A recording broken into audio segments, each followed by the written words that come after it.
Hi, so this is day one, step one of making a sourdough starter.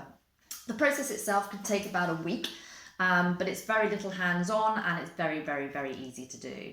There's loads and loads of recipes out there, but some of them sound quite complicated, so I'm just going to show you a really, really simple way of doing it. All you need are two things: a strong white bread flour and tap water. Now I've put the tap water in a jug because we've got quite chlorinated water here.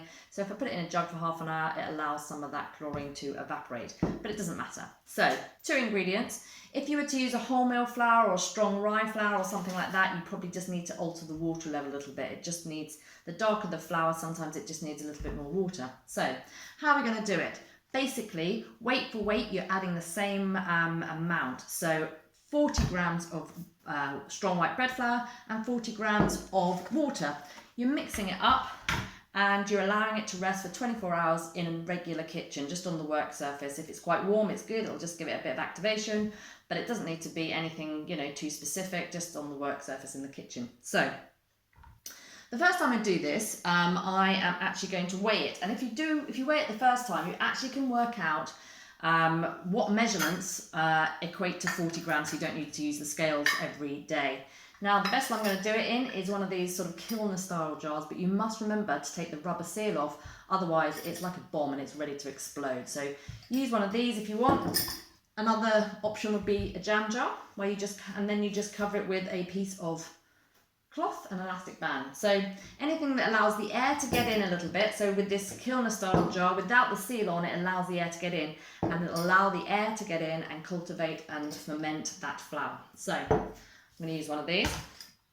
Got it on the scales. I'm putting the scales back to 0, so they're now on 0. And I know, because I've done this a few times, that 1/3 of an American cup, which is 80 mils in volume, equates to 40 grams of strong white bread flour. I also know that 1/4 of a cup, which is 60 mils, equates to 40 grams of water. So you can use something like this. I also know this little jar here, 40 grams of flour is up to the rim, and a little bit less is for the water. So you get to know it, and that just means you don't then have to use the scales every day, because we'll always be using 40 grams and 40 grams. So weigh it the first time, and you don't need to. So here we are. Get me little clangers and a fork. It doesn't have to be exactly 40 grams either. So I'm shaking that, scooping the top off. This is my strong white bread flour. I've tared the scales back to 0. Plop, in it goes, 43 grams. Absolutely fine. There's the flour. Doing the same with the water. I've now changed it to the 1/4 of a cup, 60 ml of water, which also turn it back to 0 on the scales. Fill it up, pop it in, 42 grams.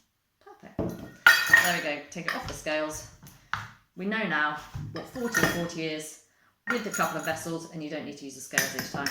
Mix it really, really thoroughly. Make sure it's really well combined. And what you've got is sort of like a bit of a gloopy mess. There we are. It's a bit sort of sticky, gloopy. You don't want it too thick and too gloopy. You don't want it too watery either. This is just slightly on the side of thick. Sometimes I would add a tiny bit more water, but let's keep it precise so you can all follow. And that's it. Just do this. Try and get that last bit off. Don't worry if you can't. Oh, it's stuck on my finger. And lid on. Oh my god, it's stuck on my finger. Lid on. Don't forget, seal is off of that. Job done. Leave it on the side. We're going to leave that for 24 hours. Anywhere between 24 and 36. So it's morning now. So it's morning now. And if I happen to come back to it tomorrow afternoon, it's completely fine. So we're just going to leave it there. And step 1 is done.